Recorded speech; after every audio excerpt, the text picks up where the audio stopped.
Hello dear students, তোমাদের final exam কালকে 12th July তোমাদের এক্সাম। তোমরা টাইম নিশ্চয়ই জানো, তোমাদের এক্সাম 11টা থেকে স্টার্ট হবে।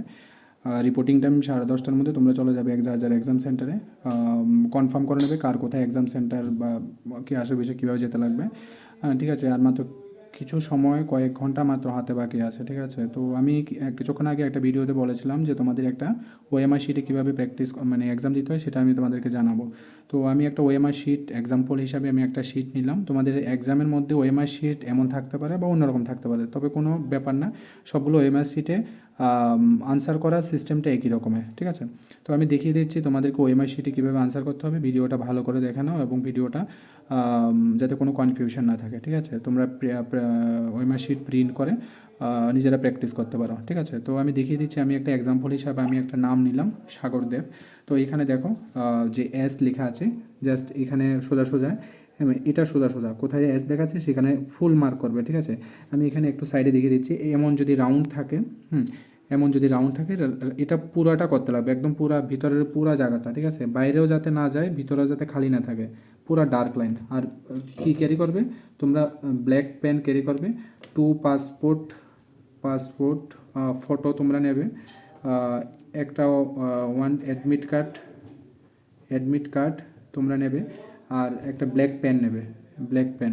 তাহলে একটা, দুইটা, তিনটা জিনিস তোমরা ক্যারি করবে। ঠিক আছে, ইলেকট্রনিক ডিভাইস বা কোনো কিছু তোমরা ক্যারি করতে পারবে না। ঠিক আছে, পেন্সিল নেবে, পেন্সিল খুব ইম্পর্ট্যান্ট, পেন্সিল নেবে। কারণ অনেক সময় আমাদের কনফিউশন থাকে, এই জন্য পেন্সিল দিয়ে তোমরা মার্ক করে নিতে পারো। এই জিনিসগুলো তোমরা ক্যারি করবে। এখানে নেম অফ এক্সাম এখানে লিখতে পারো, না লিখতে পারো, মানে যদি থাকে তো লিখবে, ডেটটা লিখবে যদি অপশান থাকে। এখানে আমি একটা নাম লিখলাম সাগর দেব। তো এস কোথায় আছে? ঠিক এটা। ঠিক আছে, আমার বাকিগুলো দেখার দরকার নেই, ঠিক সোজা সোজা যেখানে আছে সেখানে মার্ক করবে।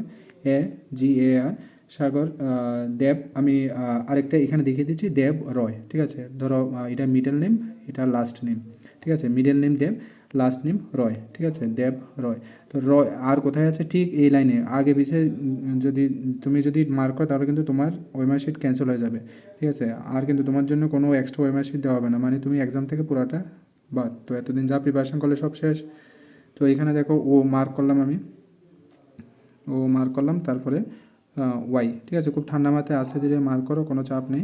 অনেক টাইম দেওয়া আছে তোমাদের, 2 ঘন্টা এক্সাম, 85 মার্কের কোশ্চেনে। তো ভালো করে পড়াশোনা করো, যা যা পড়ানো হলো সবগুলোই এক্সামে থাকবে। হ্যাঁ, ঠিক আছে, তো আমার এখানে নামের ব্যাপারটা শেষ। এরপর তোমাদের বুকলেট নাম্বার থাকবে। যদি এখানে বুকলেট জিনিসটা নেই, তো বুকলেট নাম্বারটা তোমার যত থাকে নাম্বারটা লিখে দেবে, বাস নাম্বার লিখে সাইডে লিখে দেবে।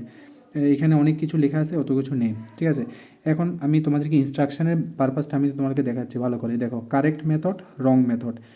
কারেক্ট মেথড দেখো, এখানে 4টা অপশান দেওয়া আছে। এই জায়গাটা দেখো, পুরোটা একদম একদম ভালো করে মার্ক করা আছে, পুরো রাউন্ড। এটা দেখো, এখানে তুমি যদি ক্রস দাও, রাইট দাও, হাফ মার্ক করো, এটা কিন্তু অ্যাকসেপ্টেবল না। ঠিক আছে, এটা ভালো করে মেনশন করবে। এখন তোমাদের কোশ্চেন 1 থেকে এখানে 100 দেওয়া আছে, তোমাদের কোশ্চেন থাকবে 85 পর্যন্ত। ঠিক আছে, এতটুকু পর্যন্ত থাকবে। সাপোজ ধরো 1 কোশ্চেন তুমি জানো না। ঠিক আছে, তো যে কোশ্চেন জানো না তুমি ছেড়ে দাও, অযথা মার্ক করতে যেও না। ঠিক আছে, বা তোমার যদি একটু কনফিউশন লাগে তুমি এটাকে পেন্সিল দিয়ে মার্ক করো, যতক্ষণ না পর্যন্ত 100% তুমি শিওর হবে। পেন দিয়ে মার্ক করো না, পেন্সিল ইউজ করো। ফার্স্ট টাইম তুমি সবগুলো পেন্সিল ইউজ করো। ঠিক আছে, আর যদি তুমি কনফিডেন্ট থাকো তুমি ডিরেক্ট পেন দিয়ে ইউজ করো। ঠিক আছে, এই জিনিসগুলো খুব কেয়ারফুলি মেনটেন করবে। ধরো 1-এর আনসার তুমি জানো না, যদি না জানো টাইম নষ্ট করবে না, ছেড়ে দেবে, নেক্সট কোশ্চেনে যাও। 2-এর কোশ্চেন তুমি জানো না, কোনো চাপ নেই। 3-এর কোশ্চেন জানো না, চাপ নেই। 4-এর কোশ্চেন কি তুমি জানো, ধরো 4-এর কোশ্চেন আনসার ডি, একদম পুরো ক্লিয়ারভাবে তুমি মার্ক করো। ঠিক আছে, এরপরে ধরো তুমি 5 জানো না, 6 জানো না, 7 জানো না, 8 নাম্বারে গিয়ে তুমি জানো যে কোশ্চেন আনসার যেটা দেওয়া আছে এটার আনসার বি। ঠিক আছে, এমন করতে করতে তুমি ধরো 25 নাম্বারের কোশ্চেন আবার তুমি জানো যে কোশ্চেন আনসার বি। ঠিক আছে, তো এমন করতে করতে ফার্স্ট রাউন্ড 3টে রাউন্ড করবে, 3 রাউন্ড। ফার্স্ট রাউন্ডে তুমি যেগুলা কোশ্চেন জানো সেগুলো আনসার করো। ঠিক আছে, মানে তুমি যেগুলো 100% কনফার্ম থাকো এই কোশ্চেনগুলো আনসার করো। সেকেন্ড টাইমে তুমি আবার 1 থেকে শুরু করো। ঠিক আছে, যে কোশ্চেনগুলো তুমি 50-50 তুমি জানো। ঠিক আছে, এখানে তুমি elimination technique elimination technique use করতে পারো। তোমাদেরকে আমি দেখিয়েছিলাম যে ইলিমিনেশন টেকনিক কীভাবে ইউজ করতে হয়। 4টে অপশান থাকলে যে কোশ্চেনটা 100% হবে না সেই কোশ্চেনটাকে ইলিমিনেট করো, ঠিক আছে। 4টে অপশানের মধ্যে একটা ইলিমিনেট করো, 2টা এলিমিনেট করো, লাস্টে গিয়ে দেখবে যে 50-50 দুইটাও আছে, ধরো এ বা সি এর মধ্যে যে কোনো একটা 100% হয়, ওই কোশ্চেনগুলো অ্যাটেন্ড করো। থার্ড রাউন্ডে তুমি কি করবে, ওভারঅল তুমি যে জিনিসগুলো কোশ্চেনগুলো ধরো মিস হলো ট্রাই করো, ঠিক আছে। তোমাদের নেগেটিভ মার্ক থাকবে কি থাকবে না সেটা নিয়ে এখনও কোনো ক্লিয়ার ইনস্ট্রাকশন দেওয়া নেই। তবে তোমাদের এক্সামের যে বুকলেট দেবে মানে কোশ্চেন পেপারটার মধ্যে লেখা থাকবে, যদি এক্সামের মধ্যে লেখা থাকে যে নেগেটিভ মার্কিং থাকে 0.25 বা যেটাই থাকে, তোমরা আননেসেসারি কোশ্চেন আনসার করতে যেও না। আর যদি না থাকে তাহলে সবগুলো কোশ্চেন আনসার করো, ঠিক আছে। তখন তুমি দুইটা রাউন্ডে যাও, ঠিক আছে। যদি নেগেটিভ মার্কিং থাকে তাহলে 3টা রাউন্ডে যাও, আর যদি নেগেটিভ মার্কিং না থাকে 2টা রাউন্ডে যাও। ফার্স্ট রাউন্ডে কনফার্ম যেগুলো আনসার করো, এটা 85টার মধ্যে যদি তুমি 40টাও পারো 40টা আনসার করো। বাকি সেকেন্ড রাউন্ডে যে জিনিসগুলো তুমি পারো না বা যেগুলো তুমি শিওর না বা মোটামুটি শিওর, এগুলো সবগুলো আনসার করো যদি নেগেটিভ মার্কিং না থাকে।